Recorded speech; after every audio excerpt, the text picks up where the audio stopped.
They said the chambers of the royal arena smelled of roses and myrrh, but no perfume could hide what really happened. Inside those walls, in that perfume, silence of Persepolis, a girl no older than 15 knelt as attendants painted her body with oils meant for queens. They told her this was the highest honor a woman could receive in the empire. She knew better, her fingers trembled not from the cold desert air that slipped through the marble corridors, but from the truth she dared not speak. She wasn't afraid to die, death was mercy compared to what awaited her. The guards called her princess, but titles meant nothing here in the eyes of the man she would face tonight, the man the world worshipped as a god. She was just another possession. They say the body never lies, hers didn't, her back curved under invisible weight, her lips pressed together in silence, her eyes hollow as if 40 years had passed in 15. She had stopped dreaming long ago. Before we dive deeper into this descent, make sure to help this small channel grow, hit the like button and subscribe so you never miss any of our darker historical explorations, and to understand why the King of Kings turned his own blood into victims, we must go back to the roots of his empire and the birth of his madness. Xerxes came into the world in 519 BC, born inside the heart of a kingdom that touched 3 continents. The Persian Empire stretched from the banks of the Indus to the edge of Greece, from the burning sands of Egypt to the cold peaks of the Caucasus. 50 million subjects obeyed his father's word. Darius I ruled from palaces carved in stone and gold, where the air itself seemed to bow before him. When Xerxes was born, priests proclaimed him chosen by Ahura Mazda, god of light and order. They didn't raise him as a boy, they raised him as a deity. At the Royal Academy of Susa, Zoroastrian magi drilled the same lessons day after day. You are the living reflection of the divine. Your thoughts are sacred, your will is law. They never spoke of humility or philosophy. They taught him the theology of absolute power. Every feast, every ceremony reinforced it. At sunrise, servants recited hymns to his name. At meals, nobles tasted his food first to prove their loyalty. Even the way courtiers approached him, never turning their backs, never making direct eye contact, told him he wasn't human. When a child grows up believing he's a god, compassion becomes weakness. His mother, Atossa, daughter of Cyrus the Great, only deepened that corruption. She had seen dynastic chaos tear through royal lines, brothers poisoning brothers, mothers plotting against sons. She whispered into Xerxes's ear, only complete control guarantees survival. That lesson hardened him. He learned that love must be owned to be safe, that loyalty could never be trusted unless it was enforced through fear. By 20, when his father's death placed the crown on his head, Xerxes believed the empire itself was his body and its people his. Veins, provinces, and persons made no difference. Both existed to serve his will. His early reign was soaked in conquest. He crushed uprisings in Babylon with a precision so brutal that even his generals flinched. In Egypt, temples were burned, scribes impaled, rebels left on stakes along the Nile as warnings. The message was clear: defy him and the gods themselves would not protect you. But the true test came when he turned his eyes west to Greece.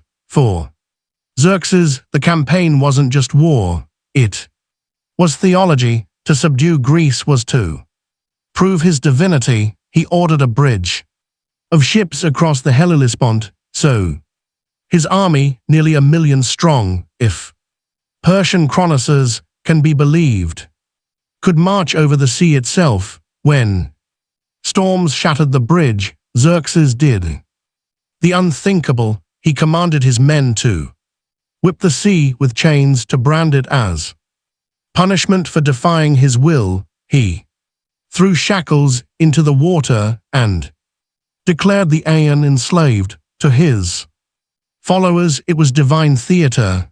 To everyone else, it was madness. Then came Salamis. The Persian fleet burned like torches on black water. Months later at Plataea, his ground forces were slaughtered. For the first time, the man who called himself immortal tasted failure, and when a god realizes he can bleed, he doesn't become human.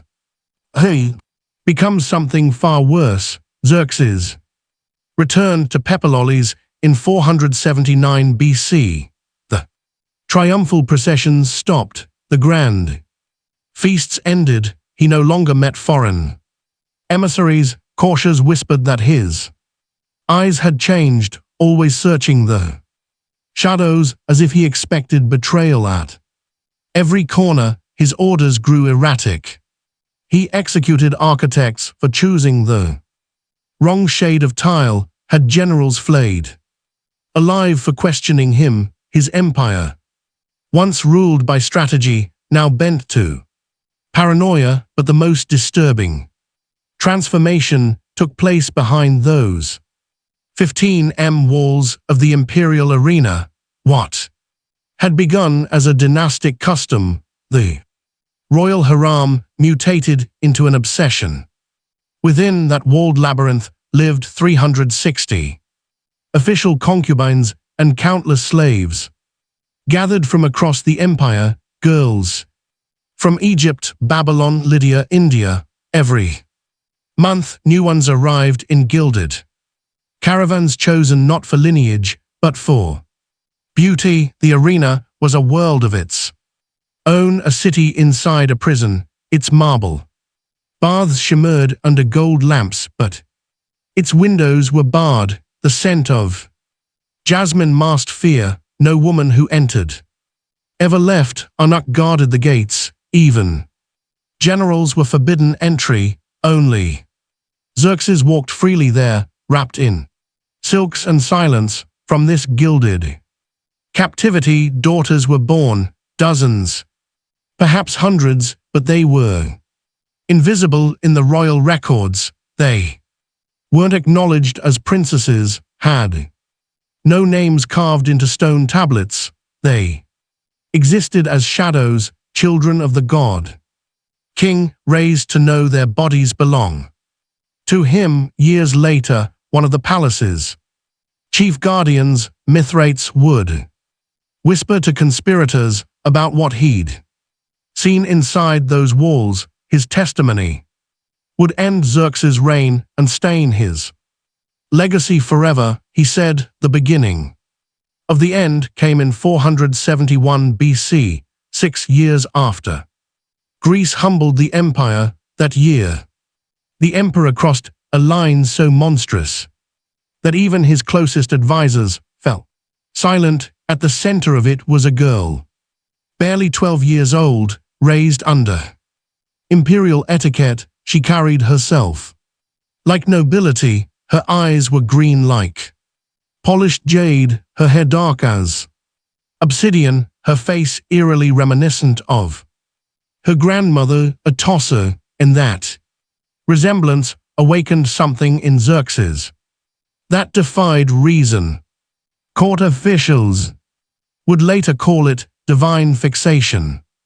Others called it insanity. From that moment, the empire's most powerful man began spiraling toward a darkness no priest could bless away. What he did next would make even his enemies pity the royal bloodline of Persia.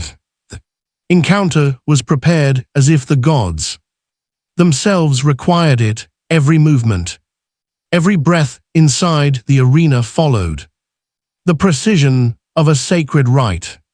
Servants dressed in white moved silently, their eyes fixed to the floor, repeating gestures learned from generations of obedience. The girl was told she would take part in a divine ceremony, an act of cosmic importance. For the empire's balance, no one told her the truth. That night changed the emperor forever, the man who once commanded armies, who dreamed of uniting the known world, never returned from that chamber. What came out instead was something colder, someone determined to prove that even as his empire weakened, his authority remained absolute. This was never a story about desire, it was about domination, the point where greatness and tyranny fused so tightly that they devour everything around them. By 468 BC, Xerxes' reign had become a shadow of its former glory. The palace, once a symbol of order and splendor, now pulsed with quiet dread. Inside its walls, a new hierarchy emerged, rigid, cruel, and meticulously bureaucratic.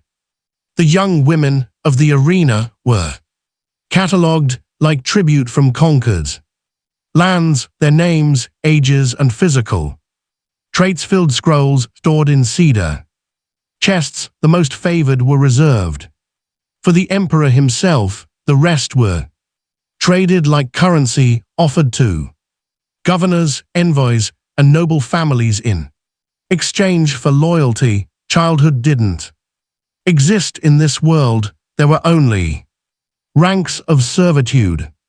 The guardians of the arena, led by senior eunuchs, developed an administrative system rivaling that of the empire's armies. They recorded every audience, maintained schedules, rationed perfumes, ointments, and medicinal herbs. Nothing escaped documentation. What happened behind those golden doors was treated with the same precision that Persia used to collect its taxes or deploy its legions. The mothers, imprisoned in adjoining quarters, could do nothing but watch. Some resisted and vanished within days. Others broke under the pressure, losing their minds in silence. Most learned to survive by pretending not to see, yet no one suffered more than the daughters themselves. They grew up in a world where obedience was holy and fear was mistaken for piety. There were no words in their language to describe what was done to them. They lived in a kind of emotional exile, hiding inside themselves. Their bodies told stories. They could not speak. Sunken shoulders, trembling hands, faces drained of life.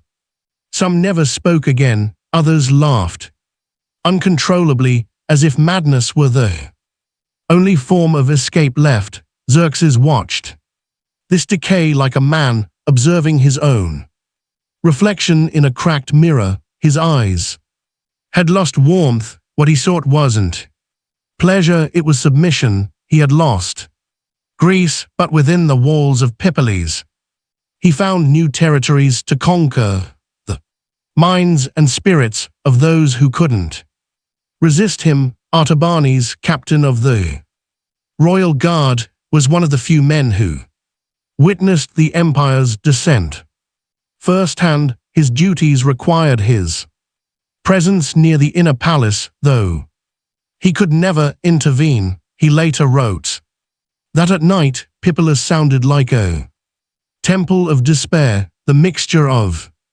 muffled cries, whispered prayers, and silences that hurt more than screams. The empire smelled of incense and decay. But it wasn't the death of enemies that haunted him, it was the death of a civilization, rotting from the inside. Absolute power demands accomplices, and Xerxes had plenty. The Persian elite knew they dined under golden ceilings. While pretending ignorance, they justified their silence not with loyalty, but with self-preservation. Many profited directly: new estates, tax exemptions, political marriages sealed by favors from the arena. Corruption had become the empire's second religion.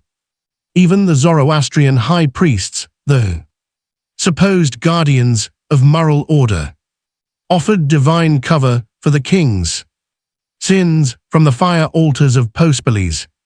They proclaimed that the King of Kings ruled not just over men, but over all creation. To challenge him even within his household was to defy Ahura Mazda himself. Some priests went further, claiming that the royal daughters were extensions of the emperor's sacred essence, vessels of his divine light. To oppose his will, they said, was heresy. The court physicians added their own layer of complicity. They prepared herbal tonics and ointments designed to mask bruises, to dull pain, to erase visible traces of the rituals. Reports were written in coded medical terms so no outsider could understand what had been treated. Everything was done quickly, quietly, efficiently, but the most devastating betrayal came from within. The older daughters, women who had already endured the same fate, became assistants in preparing the younger ones. They combed their hair, applied the oils, repeated the same comforting lies once told to them. They didn't act out of cruelty, but from despair. Participation was survival. Refusal was death. In that twisted world, the family itself had turned into a mechanism of control. The circle of abuse fed on its own pain, perpetuating itself through fear and hopelessness. Mithrates, the chief guardian of the arena, the same man who would later confess everything, kept mental records of every night, every ritual, every disappearance. He said the emperor's hunger wasn't for pleasure, but for affirmation. Each act of cruelty reminded Xerxes that he still commanded fate, that he was still a god in a world that had dared to humiliate him. In his later confession, Mithrates recalled dozens of young women scarred or erased. During those final years, some vanished entirely, others lived on in silence. Ghosts behind silk curtains. It was never lust, he said, it was starvation. An endless hunger for control. By 466 BC, fear began spreading through the upper ranks. Artabanes had seen enough. He gathered a circle of nobles who had also witnessed the horrors. They called it a conspiracy, but it was really self-defense. They feared not divine wrath, but contamination. The idea that Xerxes' madness could infect their own households, that their wives and daughters might be next. The plan they conceived was simple. During the New Year festival, when the king withdrew alone for his nightly ritual of divine meditation, they would strike Artabanes, and his men would slip through the inner gate, kill him swiftly, and stage the scene as ritual suicide. No talk of justice, only stability. The empire had to survive, even if truth didn't. But Xerxes was no longer merely paranoid, he was prophetic. In his suspicion, he saw betrayal in every eye, treachery in every whisper. Servants vanished for smiling too long. Ministers were executed for speaking softly. He had turned pepperlollies into a labyrinth of fear in his final months. He refused to leave the arena, surrounded only by eunuchs and trembling women. He trusted no one else. The air inside grew thick with incense and dread. Then came the night of August 4, 465 BC. Xerxes chose his youngest victim, yet an 11-year-old girl who hadn't even reached womanhood. For weeks he had her watched, waiting for her body to change, for the moment she would be ready for his ritual. The palace was silent that evening, the kind of silence that comes before catastrophe. What happened next would end an empire and carve Xerxes' name into history, not as a god but as a warning. That night, impatience finally crushed caution. Artabanes and his co-conspirators had waited for weeks, watching for the smallest crack in the emperor's routine. When they learned that Xerxes would visit the arena alone, guarded only by eunuchs who never left their posts outside the chamber, they knew it was their only chance. The guards, following sacred protocol, were forbidden from entering. When the divine ritual began, that left the tunnels beneath the kitchens, the secret arteries of the palace, unguarded. Artabanes led his men through those narrow corridors where the smell of cooked meats mixed with the stench of old incense. They moved in silence, armed with daggers instead of swords.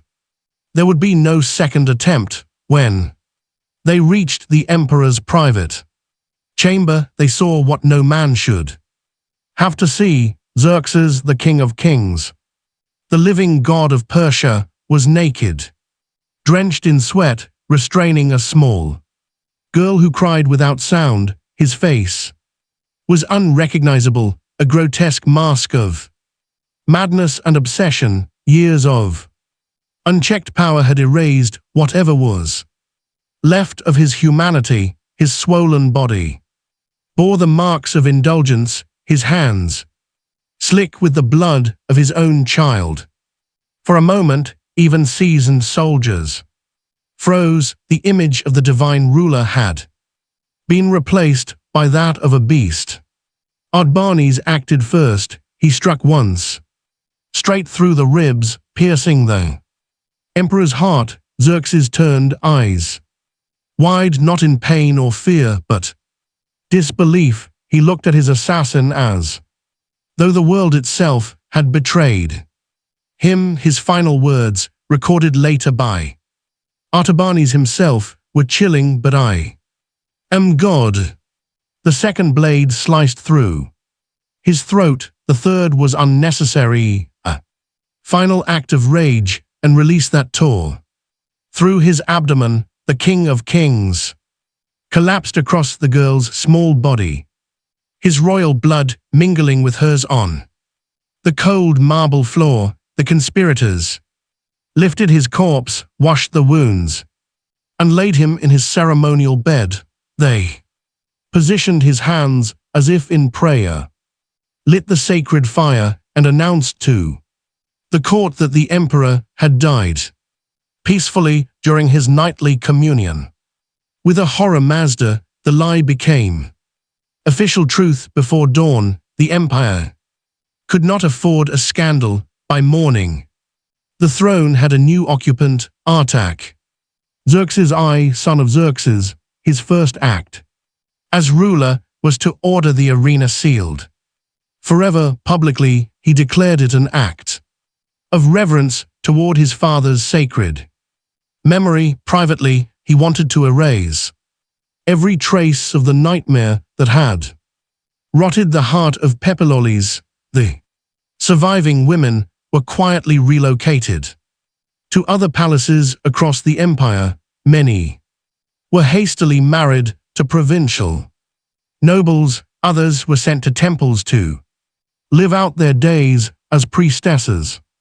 None remained in Persepolis. Their names never entered the royal archives, no poet sang for them, no historian recorded their suffering. They became the invisible dead, forgotten by history, remembered only by stone. The eunuchs who had served in the arena met their own quiet extermination. One by one they were executed for fabricated crimes, theft, blasphemy, conspiracy. In truth, they were silenced because they knew Mithrates, the last surviving guardian, was allowed to live just long enough to write a confession. His words, hidden for centuries, would resurface long after Persia itself had turned to dust.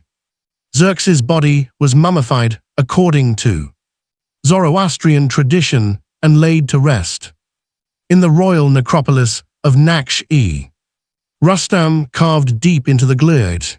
The tomb still stands, bearing inscriptions that praise him as King of Kings, protector of the weak, beloved of the divine light. But the walls say nothing of the daughters he destroyed, the lives erased to feed his ego. No word of the horrors behind the golden curtains, no trace of the girls who died nameless within his palace for 2,000 years.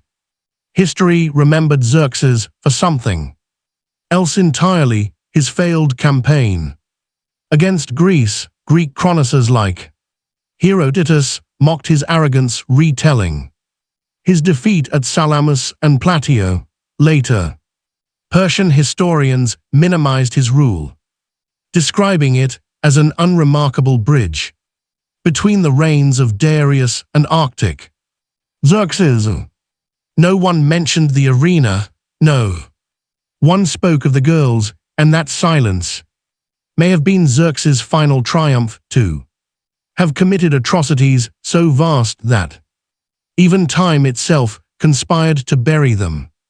But stone does not forget. In 1931, French archaeologists excavating the ruins of Persepolis uncovered something the official records never dared to mention. Beneath the marble floors of what had once been the royal harem, they found an underground chamber filled with human remains, hundreds of small skeletons, most belonging to girls between the ages of 10 and 12. Many bore evidence of repeated injury and prolonged confinement. Some were missing limbs, others showed signs of deliberate mutilation. Among the debris, fragments of jewelry and shards of perfumed vases still lingered, a grotesque reminder of beauty used to decorate suffering.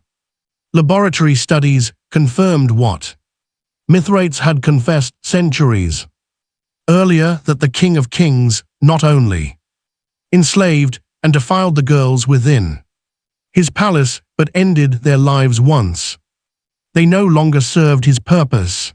The royal harem had not been a sanctuary, it was an execution ground hidden beneath silks and gold. Even today, when tourists walk among the ruins of Persepolis and marvel at its grand columns and intricate reliefs, few realize what lies beneath their feet. The stone carvings celebrate victory, order, and divine power, but under those same stones rests a mass grave, a silent reminder that behind the glory of empires often lies the suffering of the powerless. This is the untold story of Xerxes I, the so-called King of Kings, not the one taught in classrooms full of battles and monuments, but the one written in the blood of his own daughters. He wasn't just an emperor defeated by Greece, he was a man destroyed by his own delusion of godhood. And this is how civilizations die, not with swords or sieges, but when moral decay eats away at their foundations from within. Because when a kingdom is built on suffering, its strength is an illusion, sooner or later it collapses under the weight of the pain it tried to hide. Today in the silent ruins of Persepolis, among the shattered reliefs and broken stairways, the echoes of those forgotten girls still seem to whisper through the dust.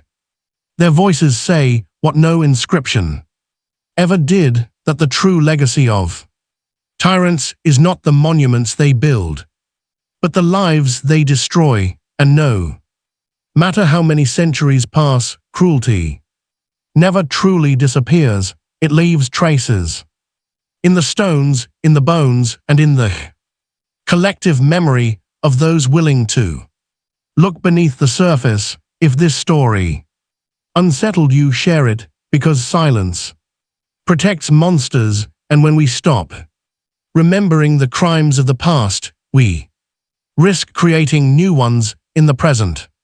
If you believe these forgotten voices deserve to be heard, subscribe to this channel. Here we uncover the stories official history tried to silence.